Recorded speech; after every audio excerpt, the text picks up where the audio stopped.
Books for holidays in the open. Theodore Roosevelt, former President of the United States. I am sometimes asked what books I advise men or women to take on holidays in the open. With the reservation of long trips, where bulk is of prime consequence, I can only answer the same books one would read at home. Such an answer generally invites the further question as to what books I read when at home. To this question, I'm afraid my answer cannot be so instructive as it ought to be, for I have never followed any plan in reading which would apply to all persons under all circumstances. And indeed, it seems to me that no plan can be laid down that will be generally applicable. If a man is not fond of books, to him reading of any kind will be drudgery. I most sincerely commiserate such a person, but I do not know how to help him. If a man or a woman is fond of books, he or she will naturally seek the books that the mind and soul demand. Suggestions of a possibly helpful character can be made by outsiders, but only suggestions, and they will probably be helpful about in proportion to the outsider's knowledge of the mind and soul of the person to be helped. Of course, if anyone finds that he never reads serious literature, if all his reading is frothy and trashy, he would do well to try to train himself to like books that the general agreement of cultivated and sound-thinking persons has placed among the classics. It is as discreditable to the mind to be unfit for sustained mental effort as it is to the body of a young man to be unfit for sustained physical effort. Let man or woman, young man or girl, read some good author, say Gibbon or Macaulay, until sustained mental effort brings power to enjoy the books worth enjoying. When this has been achieved, the man can soon trust himself to pick out for himself the particular good books which appeal to him. The equation of personal taste is as powerful in reading as in eating, and within certain broad limits the matter is merely one of individual preference, having nothing to do with the quality either of the book or of the reader's mind. I like apples, pears, oranges, pineapples, and peaches. I dislike bananas, alligator pears, and prunes. The first fact is certainly not to my credit, although it is to my advantage, and the second, at least, does not show moral turpitude. At times in the tropics I have been exceedingly sorry I could not learn to like bananas, and on roundups, in the cow country in the old days, it was even more unfortunate not to like prunes, but I simply could not make myself like either, and that was all there was to it. In the same way, I read over and over again Guy Mannering, The Antiquary, Pendennis, Vanity Fair, Our Mutual Friend, and the Pickwick Papers, whereas I make heavy weather of most parts of the Fortunes of Nigel, Esmond, and the Old Curiosity Shop, to mention only books I have tried to read during the last month. I have no question that the latter 3 books are as good as the first 6. Doubtless for some people they are better, but I do not like them any more than I like prunes or bananas. In the same way I read and reread Macbeth and Othello, but not King Lear nor Hamlet. I know perfectly well that the latter are as wonderful as the former. I wouldn't venture to admit my shortcomings regarding them if I couldn't proudly express my appreciation of the other 2. But at my age I might as well own up, at least to myself, to my limitations, and read the books I thoroughly enjoy. But this does not mean permitting oneself to like what is vicious or even simply worthless. If any man finds that he cares to read Bel Ami, he will do well to keep a watch on the reflex centers of his moral nature and to brace himself with a course of Eugene Brieux or Henri Bordeaux. If he does not care for Anna Karenina, War and Peace, Sebastopol, and the Cossacks, he misses much. But if he cares for the Kreutzer Sonata, he had better make up his mind that for pathological reasons he will be wise thereafter to avoid Tolstoy entirely. Tolstoy is an interesting and stimulating writer, but an exceedingly unsafe moral advisor. It is clear that the reading of vicious books for pleasure should be eliminated. It is no less clear that trivial and vulgar books do more damage than can possibly be offset by any entertainment they yield.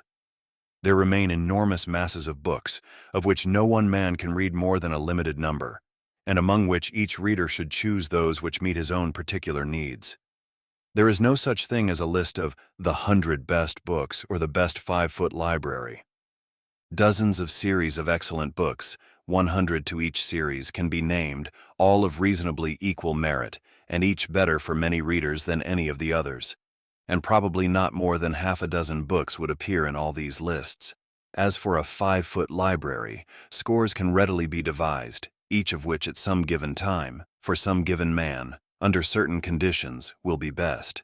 But to attempt to create such a library that shall be of universal value is foreordained to futility.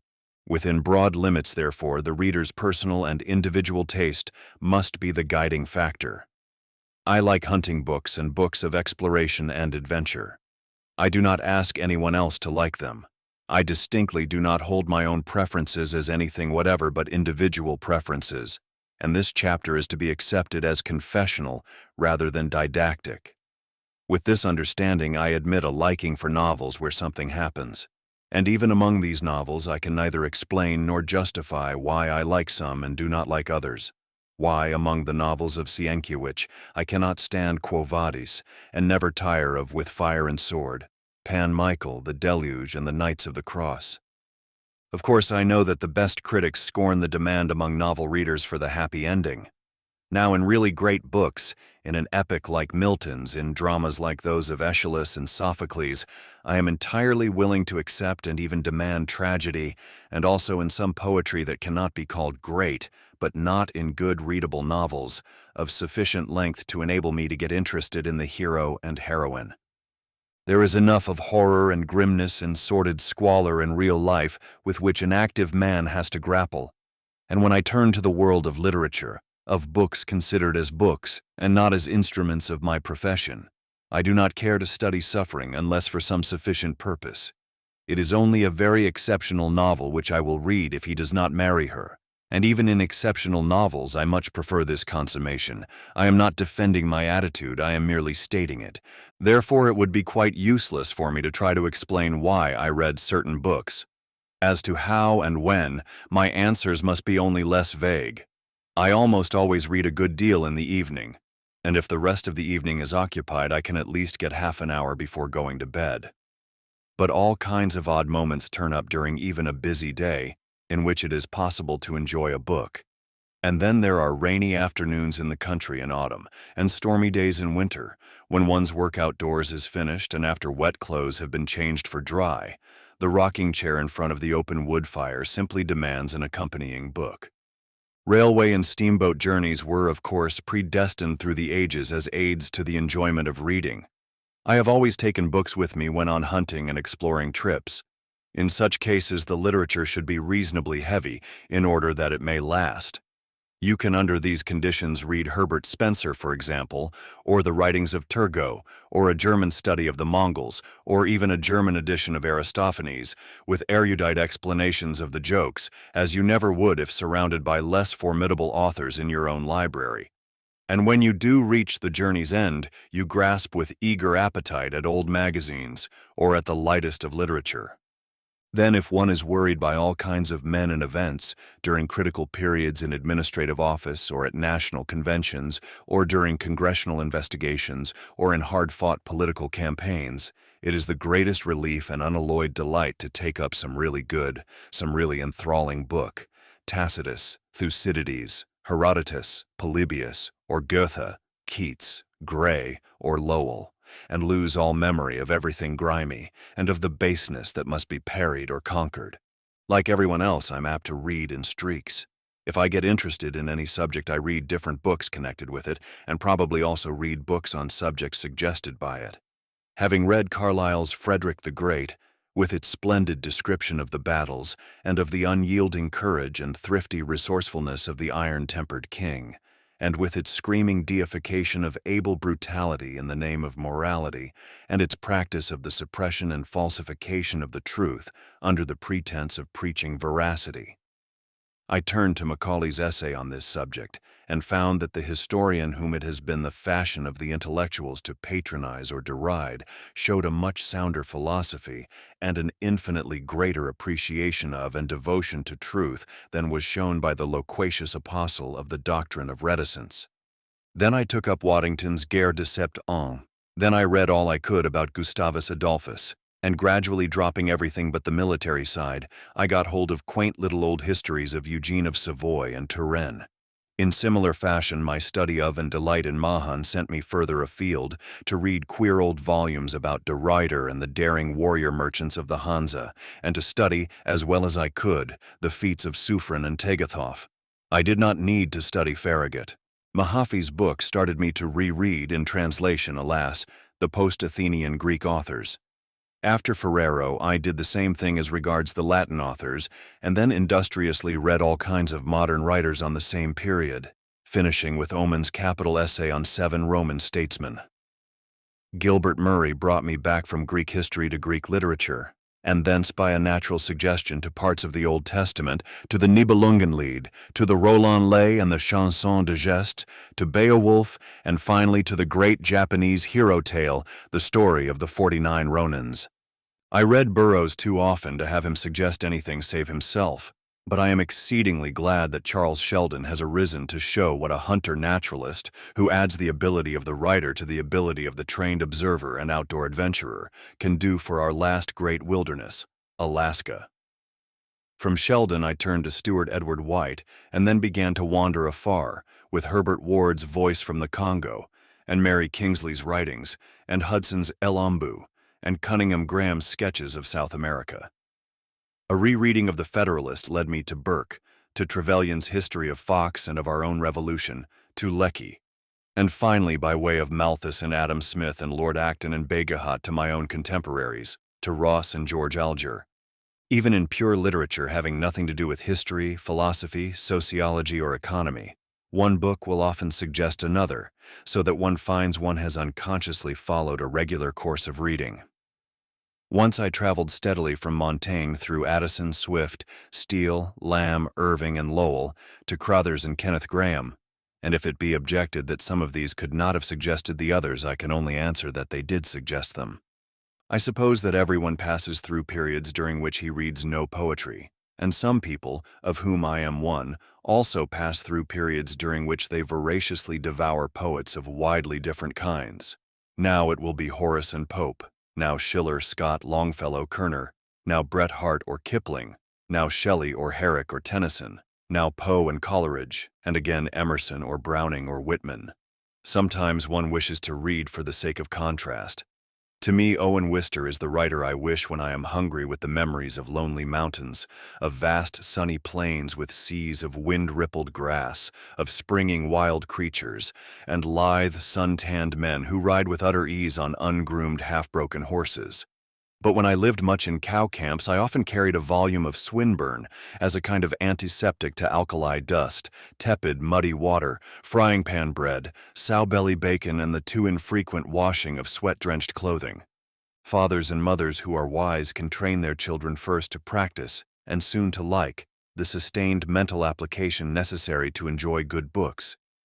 They will do well also to give each boy or girl the mastery of at least some one foreign language, so that at least one other great literature, in addition to our own noble English literature, shall be open to him or her.